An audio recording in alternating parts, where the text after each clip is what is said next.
నమస్తే master.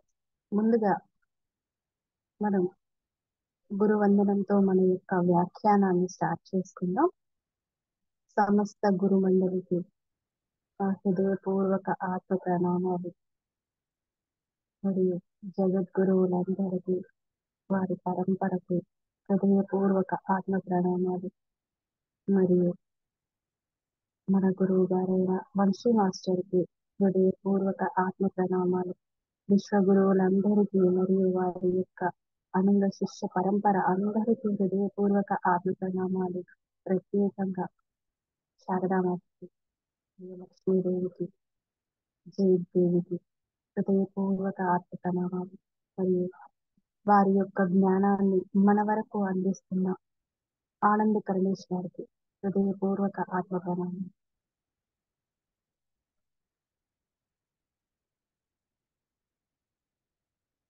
Okay masters, ఈ రోజు మనం 1000 Seeds of Joy ఈ పుస్తకం యొక్క వ్యాఖ్యానము 4వ అధ్యాయంలో ఉన్నాము. సో అందులో మనం లాస్ట్ క్లాస్ లో డిస్కస్ చేసుకున్నాము సరస్వతీదేవి యొక్క అవతారము, వేదము మరియు వేదాంతము రెండింటి గురించి మనము డిస్కస్ చేసుకోవడం అనేది జరిగింది. బ్రహ్మ యొక్క సృష్టి వేదము అయితే, వేదాన్ని సృష్టించబడితే సరస్వతీదేవి దాన్ని వేద అంతము, వేదాంతము అనే దానికి అర్థాన్ని వివరిస్తూ మనకు తెలియజేయడం అనేది జరిగింది. సో ఈ రోజు మనం నూతన సృష్టిలోని ఆనందం అనే పాఠ్యాంశంలో నుంచి మనం ఈ రోజు తెలుసుకున్న కొత్త టాపిక్ ఏంటి అంటే కొత్త క్వశ్చన్ ఏంటి, అది మనకు రచయిత గారు మన తరఫున ఏ విధంగా వారి యొక్క సందేహాన్ని అడుగుతున్నారు మరియు దానికి శారదమ్మ ఏ విధంగా, సరస్వతీదేవి ఏ విధంగా సమాధానం చెప్తారు అనే దాని గురించి మనం తెలుసుకుందాము. ఇప్పుడు మనం ముందు ముందు విషయంగా ఏం తెలుసుకుందాము, బౌద్ధమతము మరియు హైందవ ధర్మంలో ఉన్న లోటుపాట్లు ఏంటి, ఆ రోజుల్లో వచ్చిన వాటి గురించి మనం తెలుసుకున్నాము. ఆ లోటుపాట్లు ఏవైతే ఉన్నాయో వాటిని ఆ భ్రమతో కలిగి ఉన్నటువంటి వేదాలని అంతం చెయ్యడానికి వేదాంతం అనేది ఏ విధంగా అమ్మ సృష్టించబడింది, మరి ఇప్పుడు ఉన్న పరిస్థితులలో అంటే ఇప్పుడున్నది ఈ యుగంలో, ఈ కలియుగంలో స్త్రీతత్వం అనేది పూర్తిగా నశించిపోయి ఉన్నది. కాబట్టి దాన్ని పునరుద్ధరించడానికి అమ్మ మరియు వారి యొక్క అంశాత్మలైన అటువంటి వాళ్ళంతా కూడా వారి జన్మ తీసుకోవడం అనేది జరుగుతున్నది అనేది మనకు లాస్ట్ క్లాస్ లో వివరించడం జరిగింది. సో దాని తర్వాత ఇప్పుడు అమ్మ ఏం వివరిస్తున్నారు అనేది మనం ఇప్పుడు చూద్దాం. సో వేదాలలో మీ మార్గాన్ని మరింత తెలియజేయగలరా? ఆనంద కర్ణేశ్వర్ ఏమడుగుతున్నారంటే, మాకు తెలిసింది ఇందాక మీరు చెప్పినట్టుగా వేదాలను అంతం చేయడానికి, వేదాంతాన్ని సృష్టించడానికి నేను బ్రహ్మ యొక్క సృష్టికి అంటే ఈ ప్రాపంచిక దృష్టి నుంచి ఆధ్యాత్మిక దృష్టి వైపుకి ఎలా తీసుకెళ్ళాలి అనేదే వేదాంతము అనే దాని గురించి మీరు చెప్పారు, మేము తెలుసుకున్నాము. ఓకే, దాని గురించి ఇంకేమన్నా వివరిస్తారా అంటే ఇంకొంచెం తెలియజేస్తారా కుతూహలంగా మనకు రచయిత అనేది అడుగుతున్నారు. సో అప్పుడు అమ్మ ఏం చెప్తుంది అంటే, సరస్వతీదేవి, నా ఆత్మ సహచరులైన చాలా మందితో కలిసి వచ్చిన నా జన్మ గురించి చెప్పాలనుకుంటున్నాను. కొన్ని జన్మల్లో మేము కలిసి ప్రయాణించాం. అంటే ఏంటి? ఆత్మ సహచరులైన వాళ్ళు అంటే ఏంటి? అంశాత్మలు. ఇప్పుడు అమ్మవారి యొక్క అంశాత్మలతో కలిసి చాలా మంది కలిసి జన్మను తీసుకున్నారు. నేను వారి గురించి మీకు వివరించాలనుకుంటున్నాను అనేది ఇక్కడ చెప్తున్నారు. కొన్ని జన్మలో మేము కలిసి ప్రయాణించాం అంటే ఏంటి? అక్యుములేట్ గా ఉన్నారు ఒక అంశాత్మ మరియు ఇతర అంశాత్మలతో కలిసి జన్మ తీసుకొని వారి జీవనం అనేది ఏ విధంగా జరిగింది, వారి యొక్క స్థితిని వారు ఏ విధంగా దాటుకున్నారు అనే ప్రయాణం అనేది మేమందరము కలిసి కొన్ని జన్మల్లో చేశాము అనేది ఇక్కడ అమ్మ చెప్తున్నారు. ఈ ప్రత్యేక జన్మలో విశ్వం తర్వాత స్థాయికి చేరడానికి ప్రతిదీ దాని స్థానంలో ఉంది. నూతన ఆత్మక్రమం మొదలు కాబోతుంది. ప్రత్యేకంగా ఈ జన్మలో విశ్వం తర్వాత స్థాయికి వెళ్ళడానికి అంటే ఏంటి? విశ్వం అనేది ఇప్పుడు ఏంటి? బ్రహ్మగా సృష్టించబడింది. బ్రహ్మ యొక్క సృష్టి అని చెప్పుకున్నాం కదా, దానికి తరువాత స్థాయి అంటే ఏంటి? ఆధ్యాత్మిక స్థాయి నుంచి ప్రారంభమయ్యి ఏదైతే చిట్ట చివరి స్థాయి అయిన శూన్యము, ఆధ్యాత్మికలో నుంచి సహాయం చేస్తూ మనకి ఎక్కడి వరకు వెళ్తున్నాము మనము? ఏదైతే శూన్యము ఉన్నదో అక్కడికి వెళ్తున్నాము. సో ఆ శూన్యం చిట్ట చివరి స్థాయికి వెళ్ళడానికి అనేది ఆ క్రమం అనేది మొదలైంది. ఇప్పుడు ఈ క్రమం మొదలైంది. ప్రతిదీ దాని స్థానంలో ఉంది. చేరుకోవడానికి ఏంటి? అక్కడి వరకు చేరుకోవడానికి ఇక్కడ ఈ ప్రయాణం అనేది, ఇక్కడ ఈ స్టార్ట్ ఓవర్ అనేది ఇక్కడ జరిగింది అనేది చెప్తున్నారు. నూతన ఆత్మ క్రమం మొదలు జరుగుతూ ఈ కాలం ఈ కాల చక్రాన్ని సరిచేయడానికి సహాయపడటానికి మా ఆత్మతలంలో వారిలో చాలా మంది ఆ సమయంలో జన్మ తీసుకున్నారు. పూర్ణాత్మలోని ఒక భాగమైన ఆత్మ విడిపోయి గాయత్రిగా జన్మ తీసుకుంది. ఆ జన్మలో గాయత్రి మరియు సరస్వతి రెండు నేనే. ఏమంటున్నారు అంటే ఇక్కడ కాలచక్రాన్ని సరిచేయడానికి, అంటే కాలచక్రాన్ని ఏ విధంగా సరిచేయడం అంటే, ఇక్కడ మనం లాస్ట్ క్లాస్ లో చెప్పుకున్నట్టుగా ఏదైతే స్త్రీ తత్వము అనేది పూర్తిగా నశించబడిపోయి మరియు పురుషతత్వం అనేది డామినేటింగ్ అనేది ఎక్కువైపోయింది, వాటిలో అసమతుల్యత అనేది ఏర్పడింది. కాబట్టి వాటిని సరిచేయడానికి మరియు ఆ సరిచేయడంలో మాకు సహాయం చేయడానికి ఉన్నతాత్మల్లో నుంచి, అంటే పూర్ణాత్మ నుంచి విలువడిందే ఆత్మ. ఏదైతే ఈ ఆత్మ చాలా, ఏమన్నారు ఇక్కడ, చాలా బాగా ఆ పూర్ణాత్మలో భాగమైన ఆత్మగా విడిపోయి గాయత్రి మాత మరియు సరస్వతి దేవి ఈ రెండు ఆత్మలుగా విడిపోయి వచ్చింది ఎవరు? అమ్మ సరస్వతి. ఆ రెండు రూపాలు కూడా, రెండు అంశాలు కూడా సరస్వతి దేవియే అని చెప్తున్నారు. అలాంటి సమయంలో ఈ పురుషత్వాన్ని, అంటే ఈ పురుషతత్వాన్ని మరియు స్త్రీతత్వాన్ని సమతుల్యపరచడానికి మాతో పాటుగా మాకు సహాయం చేయడానికి ఆ టైంలో చాలా మంది జన్మ తీసుకున్నారు, చాలా మంది జన్మ తీసుకున్నారు అనేది ఇక్కడ అమ్మ చెప్తున్నారు. పూర్ణాత్మ నుండి ఒక భాగమైన ఆత్మగా విడిపోయి, అంటే పూర్ణాత్మ అనేది ఇప్పుడు మనకు పూర్ణాత్మ స్థితిలో నుంచి విడివడిన ఒక భాగం ఏంటి? ఆత్మ. ఆత్మ ఇప్పుడు కారణ లోకాల్లో ఉంటుంది. ఆ ఆత్మలో విడుదలైన ఈ అంశాత్మలు ఆ రెండింటికి ఏవైతే ఉన్నాయో దాంట్లో ఏం చెప్తున్నారు? అమ్మ రెండు రూపాలను చెప్తున్నారు. ఏంటి అంటే గాయత్రిగా జన్మ తీసుకుంది, ఆ ఆత్మగా విడిపోయి గాయత్రిగా జన్మ తీసుకుంది. ఆ జన్మలో ఉన్న గాయత్రి మరియు సరస్వతి రెండు నేనే. వేదమాత గాయత్రి చదువుల తల్లి సరస్వతి అని చెప్పుకుంటాం కదా. సో అట్లాగా ఆ జన్మలో ఆ రెండు రూపాలను తీసుకున్నది కూడా నేనే, నా భాగంలో నుంచి వచ్చిన రూపాలే అవి అనేది కూడా చెప్తున్నారు. ఈ నూతన ఆత్మ క్రమపు మూడవ కన్ను యొక్క అనుభూతి మొదట బ్రహ్మకు కలిగింది. ఆయన నా బదులు గాయత్రితో వేదాచారాన్ని పాటించడానికి ఎంచుకున్నారు. కొన్ని క్షణాల్లో నా లోపల పెద్ద భాగం కోపానికి గురయ్యింది. తర్వాత ఆ కోపం మొత్తం నా శరీరంలోకి కరిగిపోయి ఆత్మభావమైన ఉద్రేకంగా మారింది. ఆ భావావేశం నుంచి ఆత్మ సహచరులు భవిష్యత్తుని నా పూర్ణాత్మ అంగీకారంతో సృష్టించారు. నా ఆత్మ సహచరుల యొక్క చాలా జన్మలు విరుద్ధతలోకి విడిపోయి తిరిగి దివ్య జ్ఞాన ప్రకాశం చెందాలనుకున్న మాటలు నా నోటి నుంచి వెలువడ్డాయి. ఇక్కడ ఏం చెప్తున్నారు అంటే, నూతన ఆత్మ యొక్క క్రమము స్టార్ట్ అయిన తర్వాత మూడవ కన్ను యొక్క అనుభూతి అనేది మొదటగా బ్రహ్మదేవుడికి కలిగింది.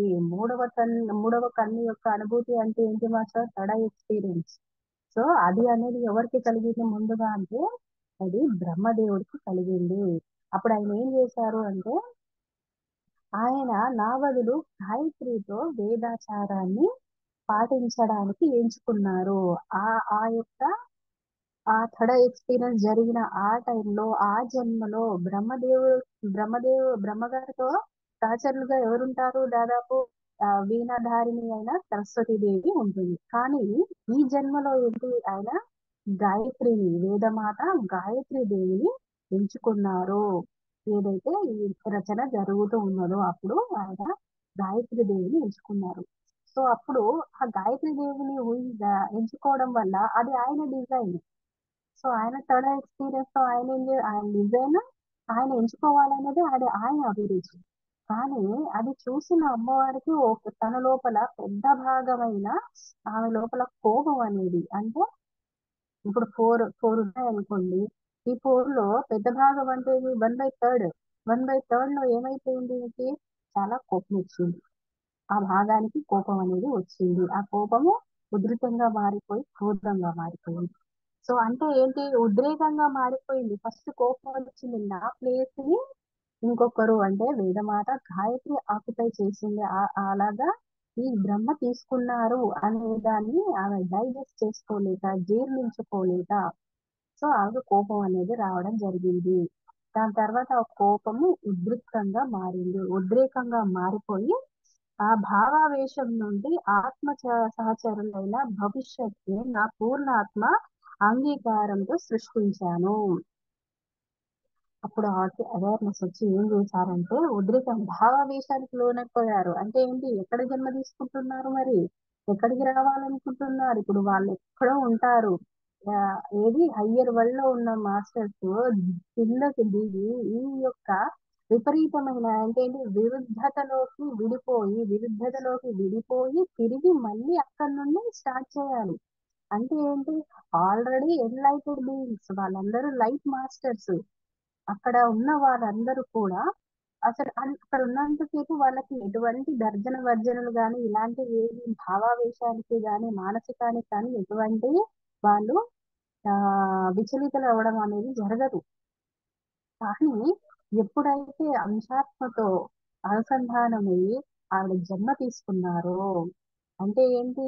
అక్కడి నుంచి మెట్లు దిగుతూ దిగుతూ కిందకు వచ్చి ఇక్కడ జన్మ తీసుకున్నారు. ఏ విధంగా అంటే ఉన్నదానికి విరుద్ధతని సృష్టించి మళ్ళీ అక్కడి నుంచి అంటే ఒక 10th క్లాస్ లో ఉన్న వ్యక్తికి ఎల్కేజీవి ఇవన్నీ కూడా చాలా చిన్నగా అనిపిస్తాయి. అప్పుడు వాళ్ళకి పెద్ద వాటిపైన దృష్టి పెట్టాలని కూడా అనిపించదు. చాలా చిన్నగా అనిపిస్తుంది. అట్లాగే అలాగా కాంతి స్థితిలో కాంతి పుంజాల రూపంలో ఉన్న మాస్టర్స్ హయ్యర్ వరల్డ్ లో ఉన్న మాస్టర్స్ కి ఈ భావావేశం గాని మానసికమైనవి గాని అది వారికి అసలు అంటనే అంటాడు. అంటే వాళ్ళు ఏ విధంగా నిర్గుణ నిరాకారంగా ఉంటారు. సో ఇవన్నీ దాటుకొని కదా వాళ్ళు అక్కడి వరకు వెళ్ళారు. కాబట్టి అక్కడ ఉన్నప్పుడు వాళ్ళకి అలాంటిది ఏమీ లేదు. వన్స్ మరి ఏం జరిగింది? ఇప్పుడు సరస్వతి దేవికి అసలు ఎందుకు కోపం వచ్చింది? ఆవిడ అంశంలో నుంచి గాయత్రి మాత వచ్చారు. గాయత్రి మాత జన్మ తీసుకున్నారు. ఎవరికి అనుసారంగా అంటే సహచరులుగా బ్రహ్మకి సహచరులుగా ఉండడానికి ఆవిడ జన్మ తీసుకున్నారు. అంటే సరస్వతి ముందు జన్మల్లో ఉన్న సరస్వతి ప్లేస్ ఏదైతే ఉందో ఆ ప్లేస్ లో గాయత్రి మాత రావడం అనేది జరిగింది. అది కూడా ఆవిడ అంశే. కానీ అది ఆవిడ ఆ ఎరుకను ఎలా కోల్పోయారు మరి? వాళ్ళకి అన్నీ తెలుసును కదా! మరి ఎలా కోల్పోయారు? అంటే దీని అర్థం ఏంటి అంటే 10th క్లాస్ లో ఉన్న వ్యక్తిని మళ్ళీ ఫస్ట్ నుంచి ఇక్కడ ఉన్న జ్ఞానం అంతా కూడా అక్కడే ఉంటుంది. ఇక్కడ నుంచి 10th క్లాస్ వాల్యూ తెలియాలంటే ఫస్ట్ మళ్ళీ ఎల్కేజీకి రావాల్సింది. ఈ ఎల్కేజీ నుండి స్టార్ట్అప్ అయ్యారు. ఎల్కేజీలో వాడికి ఎలా ఉంటుంది? ఆ ఎల్కేజీకి సంబంధించిన చదువు చదవడమే వాడికి గొప్ప విషయం. అది ఎలా బిహేవ్ చేస్తాడు? ఎల్కేజీ లాగానే బిహేవ్ చేస్తాడు. అదే అదే బ్రహ్మ యొక్క ఈ సృష్టిలో ఉన్న భ్రమ. ఈ భ్రమకి అంతటి పవర్ అనేది ఉన్నది. కాసేపు ఆవిడ నవ కోల్పోయింది. ఏదైతే పూర్ణాత్మ స్థితిలో ఉన్న అమ్మవారు ఆ ఆత్మ భాగమైన ఈ అంశాత్మలుగా జన్మ తీసుకున్నప్పుడు వారి లోపల ఈ భ్రమ అనేది ప్రవేశించింది. ఈ భ్రమ కారణంగా ఒక్క క్షణంలో ఆవిడ యొక్క స్థానాన్ని కోల్పోయాను అనే భావనలోకి వెళ్ళిపోయి ఆవిడ కోపోద్రిక్తురాలైపోయింది. సో అప్పుడు ఏం జరిగింది అంటే వారి యొక్క సహచరులందరూ కూడా నూతన సృష్టి జరగడానికి ఏదైతే మనము విరుద్ధతలోకి వచ్చామో ఆ విరుద్ధతని దాటుకోవడానికే అది ఎక్స్పీరియన్స్ చేయడానికే ఇన్ని రోజులు తీపి తింటూ తింటూ ఉన్నాము. ఆ అయిపోయింది. ఇప్పుడు చేదు ఎందుకు తగిలింది మరి అంటే ఈ చేదును కూడా మనం తింటున్నాము అంటే ఆ తీపి యొక్క వాల్యూ తెలియడానికే ఇక్కడి నుంచి అంటే ప్రతి ఒక్కరూ కూడా ఈ ఆధ్యాత్మికలో మొదటిసారిగా అనుభవిస్తున్న అనుభూతి ఏదైతే ఉందో అది కూడా చాలా మనకు బాధేస్తా ఉంటది. అసలు ఏంటి నేను ఇలాగా ఉంది అని. కానీ అప్పుడు ఎలా ఉంటుంది? ఆల్మోస్ట్ మనకు అర్థమైపోతుంది. ఓహో! ప్రతీది కూడా మనకి ఏదైనా ఆధ్యాత్మికలో సాధించినప్పుడు మనకి ఎంత ఆహ్లాదం అనేది అనిపిస్తుంది. అట్లాగే అంటే ఇక్కడ శూన్యం ఏదైతే ఉందో దానికి విరుద్ధతను సృష్టించుకోబడింది అనేది మనం ముందే తెలుసుకున్నాము. అంటే ఏంటి? విరుద్ధత అంటే భౌతికత్వానికి పూర్తిగా వ్యతిరేకమైనది ఏంటి? ఆధ్యాత్మికత.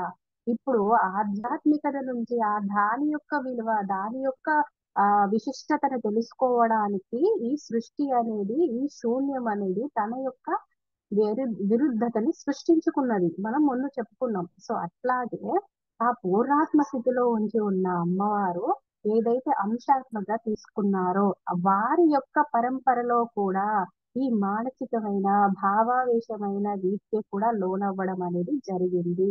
మనం మొదట్లో చెప్పుకున్నట్టుగా ఈ భౌతికపరమైన ఈ సృష్టి అంతా కూడా ఈ యొక్క బ్రహ్మదేవుడి చేత సృష్టించబడితే ఆ భ్రమని, ఆ వేదాన్ని అంతం చేయడానికి సృష్టించబడిందే వేదాంతము.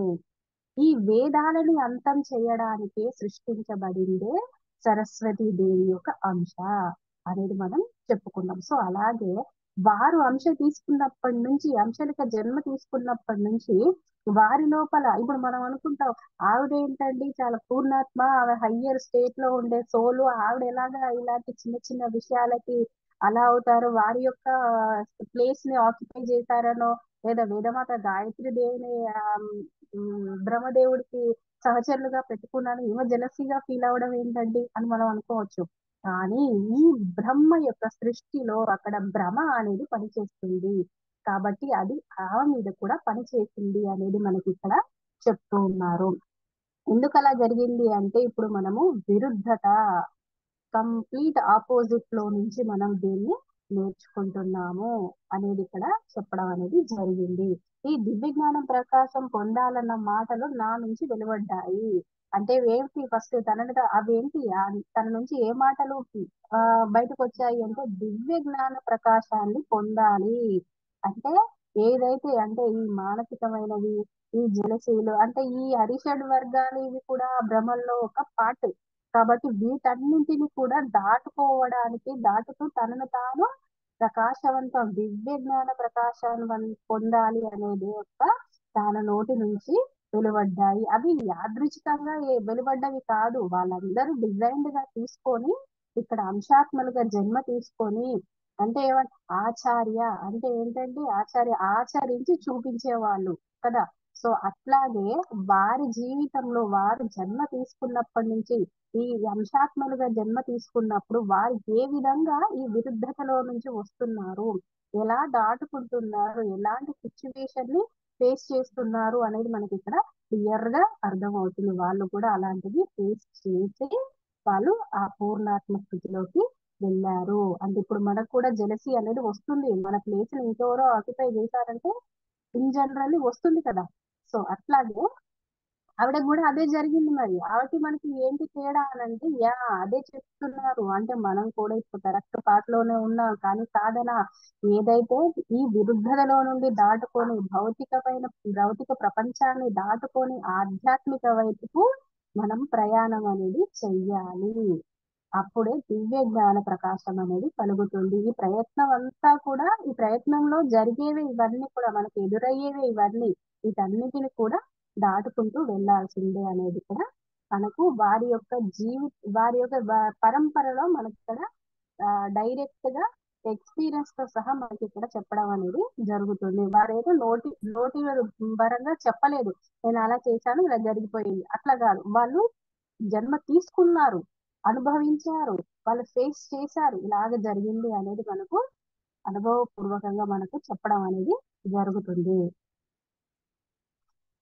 సో నెక్స్ట్ ఏం అడుగుతున్నారండి, ఇవి నీ ఆత్మ సహచరులకు శాపాలు కాదా? ఇప్పుడు మనకు క్వశ్చన్ వస్తుంది, అవును కదండి మీరు ఆల్రెడీ ఎన్లైటెడ్, మీరు పూర్ణాత్మ స్థితిలో ఉండే చాలా గొప్ప స్థితిలో ఉండే మీరు ఒక అంశ అంటే మీరు ఒక పూర్ణాత్మ స్టేట్. ఇప్పుడు అమ్మవారు అనగానే మనం ఒక పూర్ణాత్మ అంటాం. సో అట్లాగా అలాంటి మీరు మళ్ళీ ఇలాగ జన్మ తీసుకొని అంశాత్మలుగా వచ్చి ఇవన్నీ ఫేస్ చేసుకుంటూ మళ్ళీ ఇవన్నిటి నుంచి దాటుకుంటూ మళ్ళీ శూన్యం వైపు వెళ్ళాలి అని అంటే ఇది మీకైతే శాపమే కదా, ఇది మీకు ఎవరో పనిష్మెంట్ ఇచ్చినట్టే కదండి, ఇది శాపమే అంటారా అని చెప్పి అడుగుతున్నారు. అంటే ఒక ఆఫీసర్ లెవెల్లో ఆల్రెడీ కూర్చున్న వాళ్ళని తీసుకొచ్చి మళ్ళీ కింద నుంచి వెళ్ళడము అనేది, మళ్ళీ చిన్న స్థాయిలో నుంచి పైకి రావాలి అని చెప్పడము అనేది ఈ పరంపర. అంటే వారి ఉద్దేశం ఏదైనా ఉండొచ్చు, అంటే ఒక మహత్కార్యానికే వాళ్ళు చేస్తున్నారు, కానీ అలా చెయ్యడం అనేది వారి పట్ల వారి అంశాలకైతే అది పనిష్మెంటే కదా, మరి అది శాపమే అంటారా అనేది అడుగుతున్నారు. అప్పుడు సరస్వతి దేవి ఏం చెప్తున్నారు అంటే, ఈ సమయంలో ఏ మాటలు అయితే వెలువడాల్సి ఉందో వాటిని నా ద్వారా రావడానికి అనుమతించాను. ఎస్, ఆ మాటలు నేను నా ద్వారా రావడానికి నేను అనుమతించాను, నేను యాక్సెప్ట్ చేశాను. ఏవైతే వచ్చాయో ఉద్దేశపూర్వకంగానే వచ్చాయి. అవి కోపం వల్ల వచ్చినవి కాదు, కానీ నా కోపం మొత్తం మాయమైపోయి హద్దులు లేని ఉద్రేకం నుంచి వెలువడినవి. కోపం అయితే పోయింది, కోపం నుంచి దాటుకొని అదెంత ఉద్రేకం నుంచి, అంటే ఏదో చెయ్యాలి, ఆ ఉద్రేకం అంటే ఉద్ధరించాలి అనే ఆ ఉద్రేకం అనేది అమ్మవారి లోపల కలిగింది. అందులో నుంచి వచ్చిన మాటలన్నిటిని కూడా నేను అలౌ చేశాను, నేను బయటికి రావడానికి అనుమతించాను అనేది కూడా చెప్తున్నారు. నా మాటలు చాలా మందివి, ముఖ్యంగా ఆడవారికి తమ మనస్సులో ఉన్నది మాట్లాడాలని బోధించాయి. ఆడవారి తమ మనస్సులో ఉన్నది మాట్లాడాలని బోధించాయి. అంటే ఇప్పుడు చెప్తాను. ఒకవేళ నేను ఏమి మాట్లాడకపోయి ఉంటే స్త్రీలకు వారు మాట్లాడవలసిన సమయం వచ్చినప్పుడు మాట్లాడడానికి ఎలా బోధించగలను. అంటే ఏంటి ఇక్కడ, ఆవిడకు మాట్లాడాలని ఉంది, అంటే ఏదో ఒక సిచ్యువేషన్ జరిగినప్పుడు మాట్లాడాల్సిన టైంలో మాట్లాడాల్సిందే. కాబట్టి ఆవిడ నోటి నుంచి ఆ ఉద్దేశపూర్వకంగానే మాట్లాడడానికి ఆమె ఎలా చేశారు. ఒకవేళ అలాగే చేసి ఉండకపోతే ఆవిడ ఎలా బోధించగలుగుతారు. మాట్లాడే టైంలో మాట్లాడాలి, సైలెంట్ గా ఉండే టైంలో సైలెంట్ గా ఉండాలి, కానీ మాట్లాడాల్సిన టైంలో మీరు మౌనంగా ఉంటే అది కుదరదు అనేది ఈవిడ ఎలాగా చెప్పగలుగుతారు. చెప్పలేరు కదా. ఎప్పుడైతే మాట్లాడాల్సిన టైంలో మాట్లాడించిందే అని అలా చెప్పడానికి వీలుగానే ఆవిడ ఆ మాటలు అనేది, ఇప్పుడు చాలా మంది స్త్రీలు అనుకుంటూ ఉంటారు, సొసైటీలో ఉన్న సిచ్యువేషన్స్ అవ్వచ్చు, ఏదైనా స్త్రీలు అంటే కొద్దిగా ఏదైనా మాట్లాడడానికి లేదంటే వాళ్ళ యొక్క అభిప్రాయాలను వ్యక్తపరచడానికి కొంచెం ఆ ఇబ్బంది పడుతూ ఉంటారు.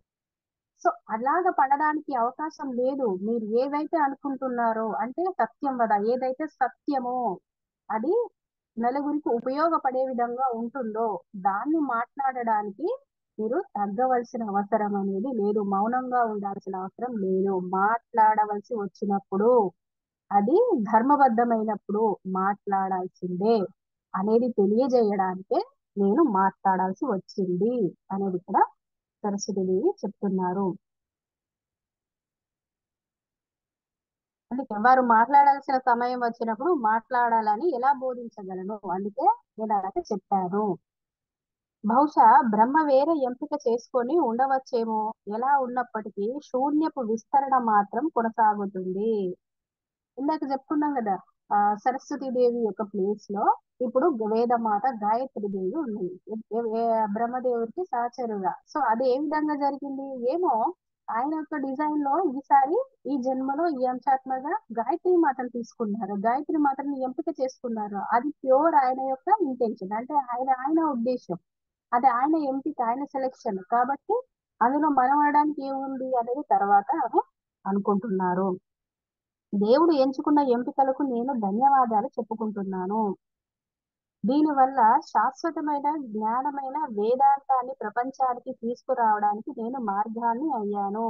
మొత్తం మీద బ్రహ్మ యొక్క అంశ ఏదో బ్రహ్మ, ఆ సరస్వతి దేవి మరియు వేదమాత గాయత్రి దేవి, వీరిద్దరు ఒకే అంశ, వీరిద్దరు కూడా అమ్మవారే. కానీ ఈయన ఏదేవైనప్పటికీ అంటే గాయత్రి దేవిని ఎన్నుకున్నప్పటికీ కూడా ఆమె అంశే కాబట్టి ఈ వేదమాత గాయత్రిని ఎంచుకోవడం వల్ల కూడా నాకు ఒక మంచిగా జరిగింది. ఏంటి అంటే ఈ వేదాలని అంతం చెయ్యడానికి, వీటి యొక్క శాశ్వతమైన జ్ఞానాన్ని, వేదాంతాన్ని ప్రపంచాన్నంతటికి తెలియజేసుకురావడానికి నాకొక మార్గం అనేది కలిగింది. ఇప్పుడు బ్రహ్మదేవుడు గాని అమ్మవారిని గాయత్రి దేవిగా ఎంచుకొని ఉండకపోతే అది ఏమో సాధ్యం అయ్యేది కాదు. కానీ మోరోవర్ ఏదేమైనప్పటికీ కూడా ఆయన సరస్వతీ దేవిని ఎంచుకున్నా, ఐదర్ గాయత్రి దేవిని ఎంచుకున్నప్పటికీ కూడా ఆయన చేసిన మేలే. ఈ ఇద్దరిలో ఎవరొక్కరిని ఎంచుకున్నా కూడా వీళ్ళు చేసే పని ఏంటి అని అంటే ఈ అపారమైన ఈ జ్ఞానాన్ని ఈ ప్రపంచానికి పంచి పెట్టడమే, శాశ్వతమైన జ్ఞానాన్ని వేయడానికి వీళ్ళకి ఒక అవకాశం అనేది దక్కింది. సో నన్ను ఎంచుకున్నందుకు, నన్నంటే మళ్ళీ ఇక్కడ గాయత్రి దేవి, సరస్వతి దేవి ఇద్దరు ఎవరైనా అవ్వచ్చు. సో గాయత్రి దేవిని ఎంచుకున్నందుకు కూడా నేను ఆ బ్రహ్మదేవుడికి కృతజ్ఞతలు తెలియజేస్తున్నాను అనేది ఇక్కడ అమ్మవారు చెప్తూ ఉన్నారు.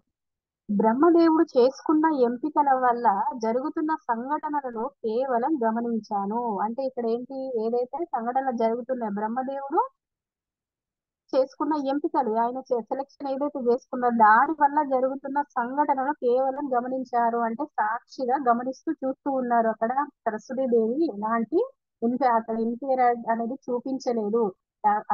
వాళ్ళ లోపల అసలు ఏం జరుగుతుంది, దీనికి ఇదేంటి, అక్కడ ఉద్రేకం అవ్వడమో లేక ఇందాక జరిగినలాగా ఎలాంటివి లేకుండా సాక్షిగా ఆ సంఘటనని గమనిస్తూ చూస్తూ ఉన్నారు. నా మాటలు శాపాలుగా అనిపించినప్పటికీ అవి లోపల నుంచి ఎరుకతో వెలువడ్డాయి. నా వ్యాధి నా దివ్యాధిరోహణ తర్వాత ముందు చెప్పిన సంఘటనను ఆమోదించి నా సహచరులు తమ మానవ జన్మలో పూర్ణాత్మలుగా అధిరోహణ చెందడానికి వారికి సహాయపడ్డాయి.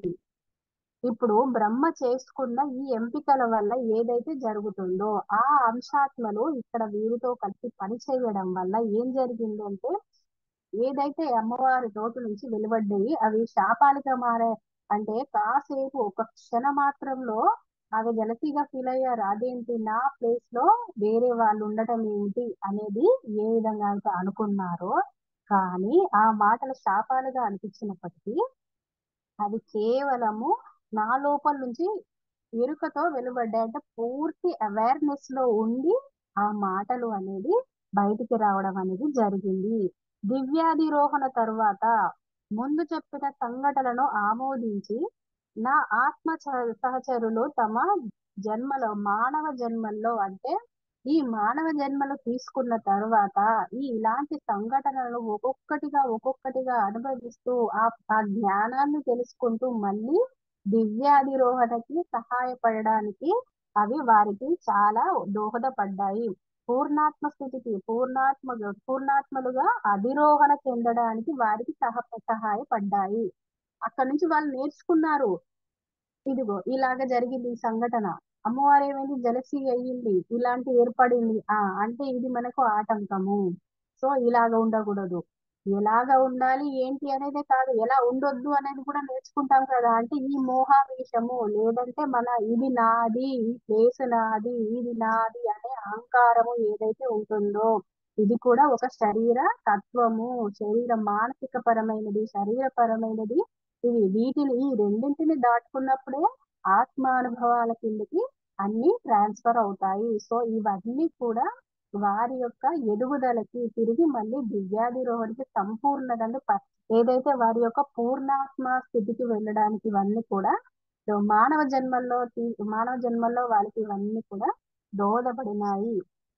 చాలా ఆధ్యాత్మిక మార్గాలన్నీ కోపం అభిరుచిగా పరివర్తనం చెందడం వల్ల జరిగినాయని తెలుసుకోండి.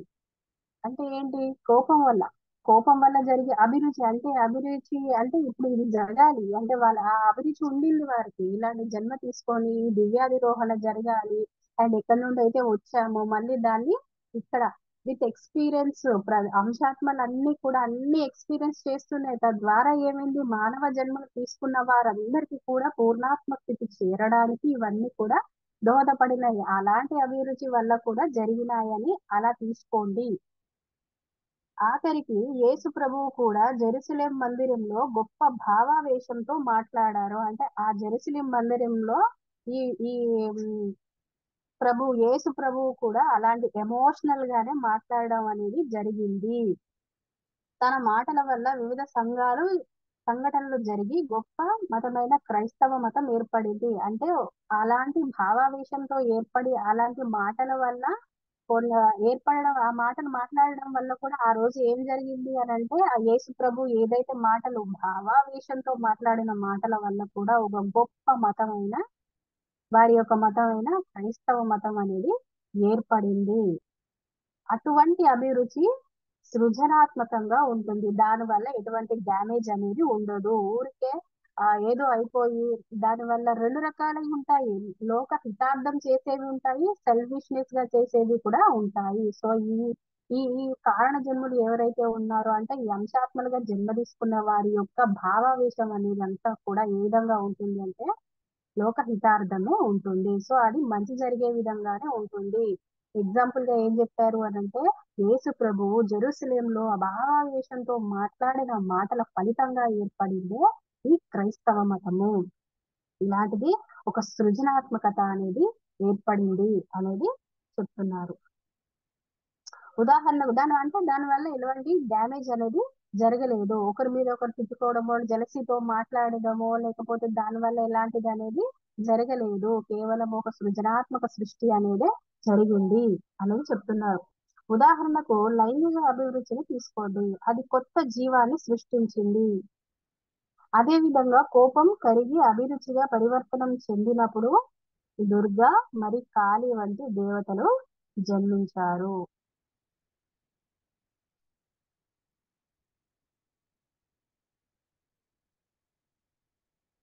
అదే విధంగా కోపం కరిగి అభిరుచి పరివర్తన చెంది అంటే ఏ విధంగా కోపం అనేది పరివర్తన చెందింది. ఏ విధంగా అభిరుచి పరివర్తన చెంది దుర్గా మరియు కాళీ వంటి దేవతలు వారికి ఒక్కొక్కరికి ఒక్కొక్క ఎమోషన్ గా మనం గుర్తిస్తాం. ఇప్పుడు దుర్గను శక్తిగాను, కాళీ అంటే చాలా ఉగ్ర రూపంగాను ఇలాగా సృష్టి అంటే ఏంటి ఒక భావంతో ఏర్పడిన సృష్టి అదంతా భావనతో ఏ భావనల వల్ల అంటే ఎలాంటి పరివర్తన అభిరుచి అనేది ఇప్పుడు మతం అనేది అక్కడ క్రైస్తవ మతం భావావేశంలో నుంచి ఏర్పడింది.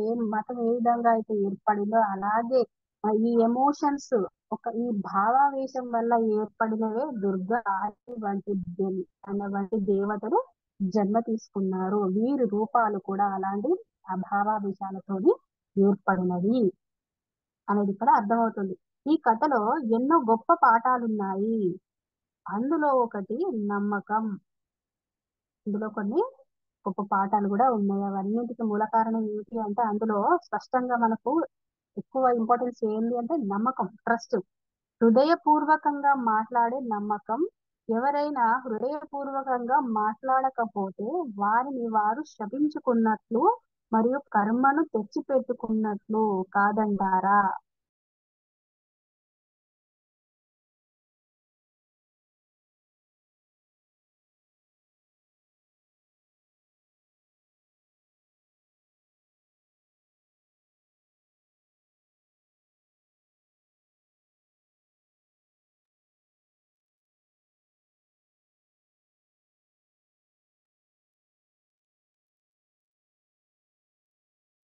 హృదయపూర్వకంగా మాట్లాడే నమ్మకం ఎవరైనా హృదయపూర్వకంగా మాట్లాడకపోతే వారిని శపించుకున్నట్లు అవుతుంది. మరి కర్మను తెచ్చిపెట్టుకున్నట్లు కాదంటారా?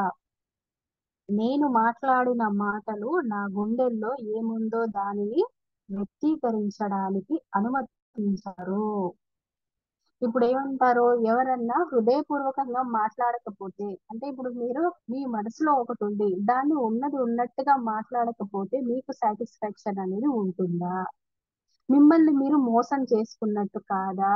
మిమ్మల్ని మీరు దూషించుకున్నట్టు అది మీకు కర్మ కాదంటారా? మిమ్మల్ని మీరు దూషించుకోవడము లేదా మిమ్మల్ని తక్కువ చేసుకొని చూడడము, మీరు ఏదైతే చెప్పాలని అనుకుంటున్నారో దాని లోపల అది కాకుండా ఇంకొక రకంగా ఎక్స్పీరియన్స్ చేసి ఒక మంచిగా పొలైట్ గా ప్రొజెక్ట్ అవ్వాలి అని ఒక దాంతోనో లేకపోతే అందరిలో ది బెస్ట్ అని అనిపించుకోవాలని అనుకోడి మాట్లాడడము ఇలాంటివి చేస్తున్నప్పుడు అది మిమ్మల్ని మీరు మోసం చేసుకున్నట్టు కాదా? అది మీకు కర్మగా అంటే మిమ్మల్ని మీరు దూషించుకోవడం కూడా కర్మే అవుతుంది కదా. మీ ఆత్మను మీరు నిందించుకోవడము, మిమ్మల్ని మీరు నిందించుకోవడము, మీ పద్ధతిని నిందించుకోవడము, ఇవన్నీ కూడా ఏమవుతుంది? మిమ్మల్ని మీరు నిందించుకోవడమే అవుతుంది కదా. ఎవరన్నా హృదయపూర్వకంగా మాట్లాడలేకపోతే వారు శపించినట్లే. ఎవడో శపించినట్టుగా ఉన్నది ఉన్నట్టు కాకుండా నీ నీ అభిరుచి ఏంటి, నీ యొక్క వ్యూ ఏంటి, నీ ఉద్దేశం ఏమిటి అనేది తెలుపలేని స్థితిలో నువ్వు ఉన్నావు అని అంటే అది నీకు కర్మే కదా. అందుకే అంటారు మంచి చింతన చేయాలి, ఆ మంచి చింతనని ఉన్నది ఉన్నట్టుగా బహిర్గతం చేయాలి. అలాంటప్పుడు మనకి ఇంకా అందుతూనే ఉంటుంది ఆ జ్ఞానం అనేది. అట్లా కాకుండా లోపలేదో దరిద్రం ఆలోచిస్తూ బయటికి మాత్రం ఏదో మంచిగా ఉన్నట్టుగా నటిస్తూ మాట్లాడినంత మాత్రాన అది నిన్ను నువ్వు మోసం చేసుకున్నట్టు. ఎందుకంటే నీ తత్వం అది కాదు, నీ లోపల ఇంకొకటి ఉంది. నువ్వు అది చెప్పలేకపోతున్నావు అంటే అది నిన్ను నువ్వు శపించుకున్నట్టే.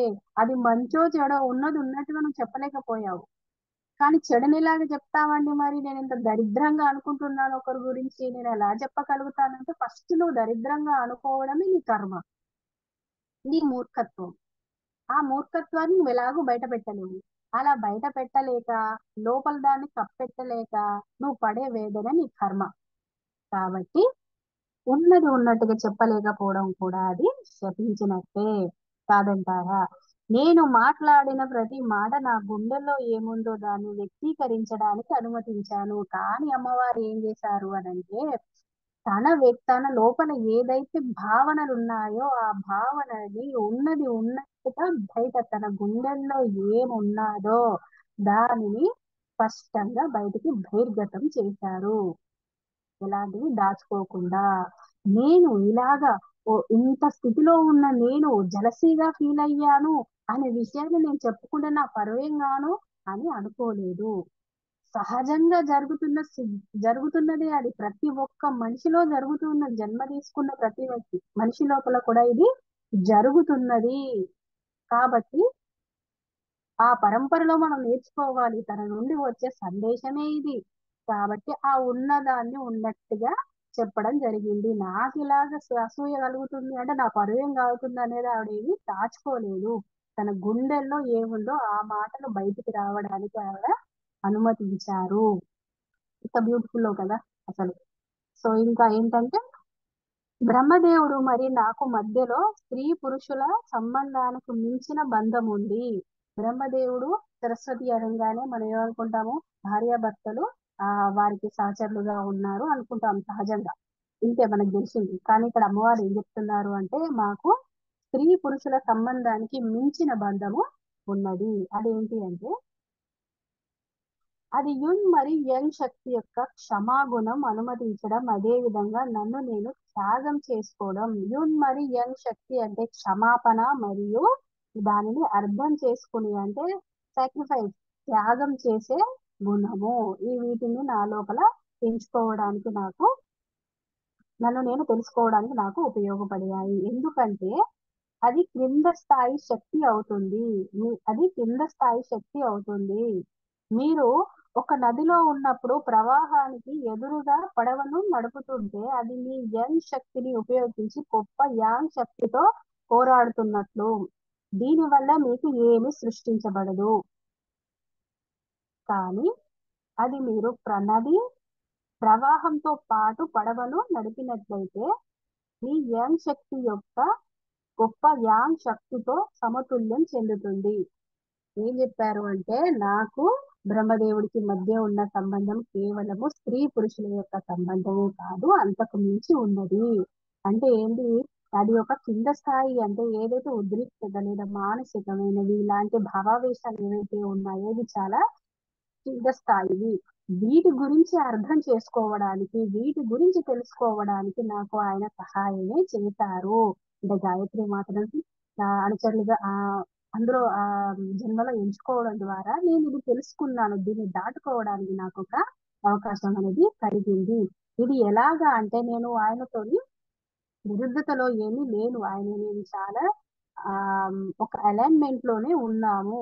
అంటే ఒక భగ్నంకి మించి ఉన్నాము. అది ఎలాగా అంటే ఒక ప్రవహిస్తున్న ఇప్పుడు ఎలాగా అంటే నేను ఆయనతో వ్యతిరేకంగా ఏమీ లేను. వ్యతిరేకంగా ఉంటే నన్ను నేను నష్టపోతాను. అంటే నా గుణాలను నేను పోగొట్టుకుంటాను. అదే ఒకే రకంగా ఆ యాక్సెప్ట్ చేస్తూ ఆవిడ అలైన్ చేసుకుంటూ వెళ్తే ఏం జరిగింది అక్కడ అని అంటే ఒక నూతన నూతన సృష్టి అనేది జరుగుతుంది. యంగ్ మరియు యున్ శక్తి అనేది ఉత్పత్తి అయింది అనేది చెప్పారు. అసలు ఈ రెండు అంటే ఏంటిది? ఫస్ట్ అంటే ఏదైతే ఉందో ఆ త్యాగ గుణాలను నేను నేర్చుకోగలిగాను. Sacrifice it's okay. నా ప్లేస్ లో నా అంశ అయిన గాయత్రి మాటని ఓకే దట్స్ ఫైన్. అలాగా ఆవిడ తీసుకున్నారు, అది నేర్చుకున్నారు అక్కడ.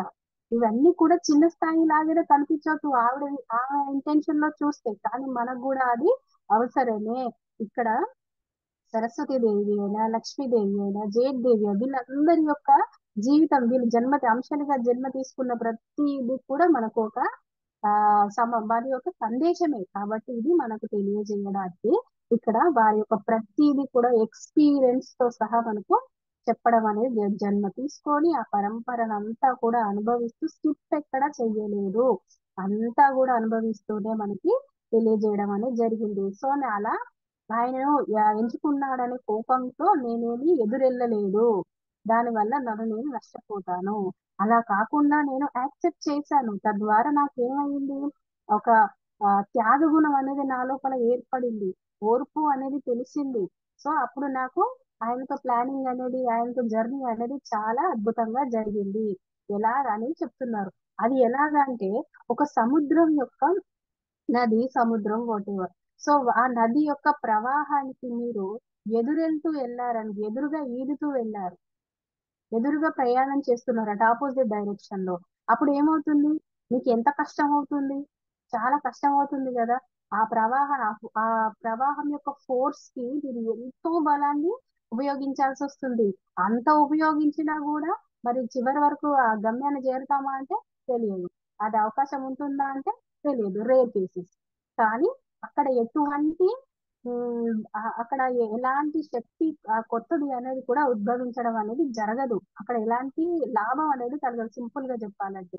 అట్లా కాకుండా నదీ ప్రవాహాన్ని అనుసరిస్తూ దాని యొక్క సేమ్ డైరెక్షన్ లో కనుక మనం ప్రయాణం చేస్తే ఎక్కువ ఎనర్జీ అసలు ఇన్వెస్ట్ చేయాల్సిన అవసరం కూడా ఉండదు. నదితో సమానంగా మనం హాయిగా ప్రయాణం అనేది చెయ్యవచ్చు. అప్పుడు ఏమవుతుంది? మన లోపల అలాంటి శక్తి అనేది ఏర్పడుతుంది. అంటే యంగ్ మరియు యూన్ అనే శక్తులు ఏర్పడతాయని చెప్పారు కదా. అంటే వాటి అర్థం ఏంటి? వారి లోపల ఉండే ఒక గొప్ప శక్తి అనేది ఒక త్యాగ గుణం అవ్వచ్చు, లేదా అంటే ఇలాంటి క్షమాపణ గుణము, క్షమించేశారు, సాక్రిఫైస్ చేశారు, ఇలాంటి గుణాలు అనేవి వెలువడ్డాయి. అంటే ఆపోజిట్ డైరెక్షన్ లో గాని వెళ్ళుంటే ఇలాంటివి వచ్చేవి కాదు. ఎంతసేపు నదికి ఎదురు ఈదడం అనేది అయ్యేది. కానీ ఇక్కడ ఆమె ఏం చేశారు? సరస్వతి ప్రవాహానికి సమంగా నడుచుకున్నట్టుగా, వాటితో సమానంగా ప్రయాణం చేసి సేమ్ డైరెక్షన్ లో ప్రయాణం అని చేసినట్టుగానే వారి బ్రహ్మదేవుని యొక్క ఎంపికని అర్థం చేసుకొని దాన్ని దాన్ని త్యాగం చేసి మరియు దానికి క్షమించడం అనేది గుణాన్ని కూడా అలవాటు చేసుకోవడం జరిగింది. దీనివల్ల వారికి ఏమైంది అని అంటే యంగ్ శక్తి మరియు యంగ్ అంటే ఏంటి అసలు యంగ్ యూనియన్ అంటే సమతుల్యత, ఒక బ్యాలెన్స్ అనేది ఏర్పడుతుంది. అది ఏదైతే సముద్రంలో నదిలో ఎదురెళ్ళిన వారికి అది ఉండదు. సమతుల్యత అనేది అసలు ఉండదు. ఆపోజిట్ డైరెక్షన్ లో ఉన్నప్పుడు అసలు సమతుల్యత అనేది కుదరదు. అలా కాకుండా ఆ నదితో పాటు ప్రయాణం చేస్తే నది యొక్క శక్తి మరియు ప్రయాణికుని యొక్క శక్తి రెండు కలిసి రెండు బ్యాలెన్సింగ్ లో ఉండి ఆ ప్రయాణం అనేది ఈజీగా జరుగుతుంది. అదే విధంగా బ్రహ్మదేవుడి యొక్క బ్రహ్మదేవుడి యొక్క ఎంపికని అర్థం చేసుకొని నేను ఆ క్షమాగుణాన్ని, త్యాగ గుణాన్ని అర్థం చేసుకోవడం వల్ల నాకు ఆ ప్రయాణం అనేది చాలా అద్భుతంగా జరిగింది. ఇది నేను నేర్చుకున్నాను అనేది ఇక్కడ అమ్మవారు మనకు చెప్పడం జరిగింది. సో ఓకే మాస్టర్స్, మనం ఈ రోజుతోని ఇక్కడి వరకు ఈ వ్యాఖ్యానాన్ని ఆపుకుందాం. మరి నెక్స్ట్ క్లాస్ లో మనం మిగతాది కంటిన్యూ చేద్దాం.